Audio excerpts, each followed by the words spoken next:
Assalamualaikum warahmatullahi wabarakatuh. Alhamdulillah, hari ini kita bertemu lagi di mata kuliah Ilmu Peternakan Umum. Di pertemuan ini kita akan membahas materi atau yang berkaitan tentang perkandangan pada sapi potong. Dalam mata kuliah ini atau dalam materi ini kita akan membahas beberapa kaitan atau beberapa tipe atau jenis perkandangan pada sapi potong. Sistem perkandangan sapi potong. Perkandangan merupakan suatu kesatuan antara kandang tempat ternak bernaung dengan bangunan-bangunan lainnya yang mendukung produksi.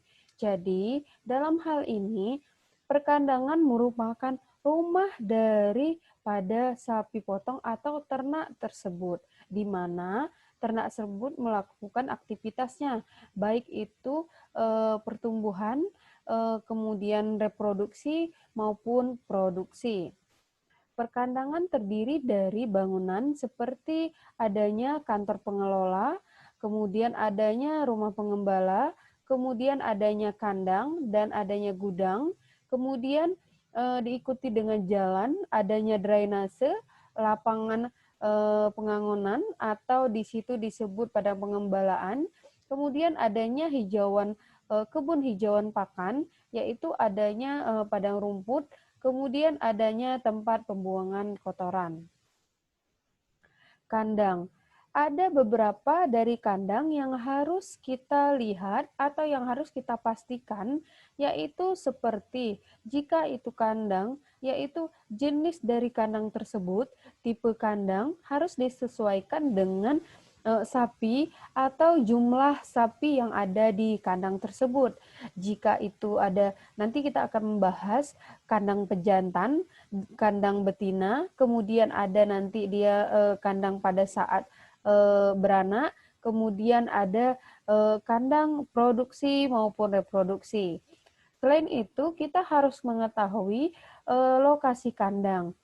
Untuk membangun kandang, terutama kandang sapi potong, kita harus mengetahui lokasi yang baik untuk kandang tersebut, yaitu seperti tidak terlalu dekat jaraknya dengan mungkin penduduk, kemudian arah kandang, kemudian untuk pembuangan akhir atau kotoran dari kandang. Jadi itu harus kita perhatikan. Sarana maupun prasarana. Sarana dan prasarana ini merupakan pendukung daripada aktivitas yang dilakukan pada kandang tersebut. Di sini dapat kita lihat tipe kandang, adanya kandang pedet, kemudian ada pedet lepas sapi, ada kandang sapi darah, kemudian ada kandang sapi masa produksi, kemudian ada kandang sapi kering di kandang. Ada beberapa tipe kandang yang harus kita lengkapi atau sesuai dengan keadaan dari sapi tersebut. Di sini kita akan melihat bagian-bagian dari kandang. Ada beberapa bagian dari kandang yang harus kita perhatikan, seperti konstruksi kandang, bentuk, kemudian kandang harus dilengkapi dengan atap, dinding, ventilasi, lantai. Secara umum, kandang itu konstruksinya harus kuat, kemudian harus mudah dibersihkan, dan sirkulasi udaranya harus baik, yaitu kita perhatikan pada ventilasi dari kandangnya sendiri. Kemudian, di sini ada beberapa alat bahan untuk mendukung aktivitas pada kandang tersebut, seperti harus adanya tempat makan, kemudian harus adanya tempat minum, kemudian pada kandang tersebut harus include dengan selokan atau parit pembuangan, kemudian adanya tempat penampungan kotoran, kemudian adanya petak-petak dari kandang tersebut, feed alley dan surface alley-nya. Kemudian letak bangunan kandang juga sebaiknya dekat dengan sumber pakan, dengan sumber air, dan mudah jangkauan alat transportasi, serta berada di lingkungan yang bersih. Tempat pakan dan minum pada kandang. Di sini dapat kita lihat beberapa tempat pakan atau jenis tempat pakan yang bisa kita gunakan pada kandang. Di sini bisa yaitu include dengan kandangnya tembok beton atau lubang, kemudian adanya, tapi jika itu ada tempat minum, maka harus adanya pembuangan air di bagian bawah.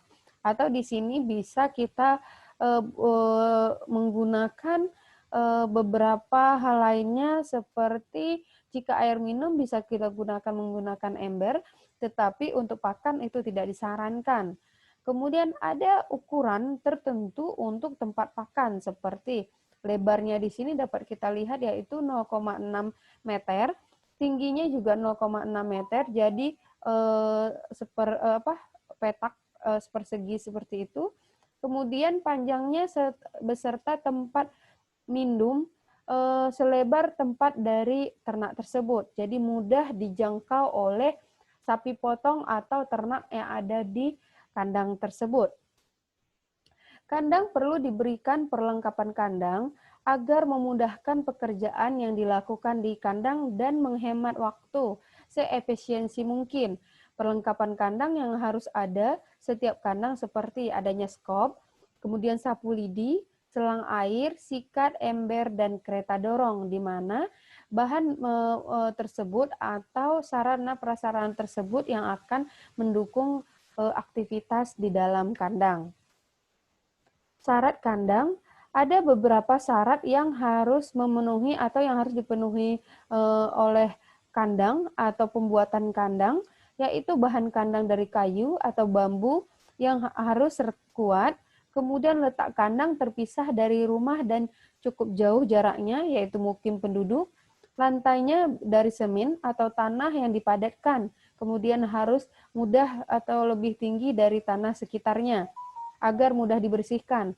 Kemudian pada kandang itu harus adanya ventilasi yang baik, kemudian drainase agar dapat mudah di dalam pembersihan dari kandang. Ukuran kandang sendiri, jika itu pada sapi betina, ukuran dewasa, maka kandangnya itu 1,5 kali 2 meter per ekor. Untuk sapi jantan itu 1,8 kali 2 meter per ekor, dan untuk anak sapi itu cukup 1,5 kali 2 meter per ekor. Terdapat dua macam kandang dalam penggemukan sapi, karena kita di sini membahas tentang sapi potong, yaitu adanya kandang individu dan kandang koloni, di mana kandang yang baik untuk penggemukan sapi potong harus disesuaikan dengan bangsa, jumlah dari sapi, dan jenis kelamin dari sapi tersebut. Kandang individu itu diperkirakan satu ekor sapinya berukuran 2,5 kali 1,5 meter, dan kandang koloni itu diperkirakan dengan ukuran sekitar 2 kali 2,5 per ekor sapi. Kemudian jenis-jenis kandang. Ada beberapa jenis kandang yang harus kita ketahui, seperti kandang beranak, itu adanya induk dan anak. Kandang beranak atau kandang menyusui adalah kandang untuk pemeliharaan khusus induk dan calon induk beserta yang telah bunting tua. Di sini sampai penyapihan pedetnya yang tujuan menjaga kesehatan dan keselamatan daripada pedet tersebut, kenyamanan, kemudian keleluasaan bagi induk dan pedet pada saat menyusui. Luas kandang yang diperlukan yaitu sekitar 3 kali 3 meter, termasuk palung di dalamnya. Kandang individu atau kandang tunggal. Kandang individu atau kandang tunggal merupakan model kandang yaitu satu ternak satu kandang, di mana di sini bagian depan ternak merupakan tempat palung, itu tempat pakan dan minum, sedangkan bagian belakang langsung ke pembuangan atau selokan daripada kotoran. Sapi di kandang individu diikat dengan tali pada lantai depan guna menghindari perkelahian sesama daripada sapi tersebut.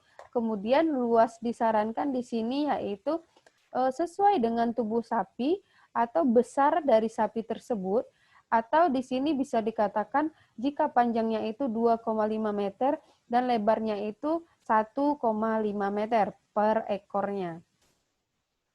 Kandang kelompok. Kandang kelompok atau kandang koloni dan juga sering disebut di sini adalah kandang komunal yang merupakan model kandang. Dalam satu ruangan kandang ditempatkan beberapa ekor secara bersamaan dan sapi tersebut tanpa diikat. Penggunaan tenaga kerja pada kandang koloni ini dapat atau lebih efisien dibandingkan dengan model individu karena pekerjaan rutinnya adalah membersihkan tempat pakan dan memberikan pakan dan membersihkan tempat minum secara bersamaan. Sistem kandang ini satu orang tenaga kerja pada kandang mampu menangani sekitar 50 ekor sapi, sedangkan pada kandang individu hanya dapat menangani atau mengurus sekitar 15 sampai dengan 20 ekor sapi. 4. Kandang penggemukan. Kandang penggemukan untuk pemeliharaan sapi jantan beberapa bulan sampai mencapai bobot tertentu, di mana pemeliharaan ternak di sini pada kandang penggemukan berkisar 4 sampai dengan 12 bulan, tergantung pada kondisi awal ternak, umur, dan bobot badan, serta ransum yang diberikan. Tipe kandang penggemukan ternak jantan dewasa adalah tipe kandang individu yang karena di sini kita akan harus menghindari perkelahian sesama sapi, harus dipisahkan dari kandang. Kemudian, model penggemukan ini yaitu sistem kreman di mana sapi tersebut kandangnya tertutup rapat sehingga gerak untuk mengurangi kehilangan energi dan mempercepat proses penggemukan.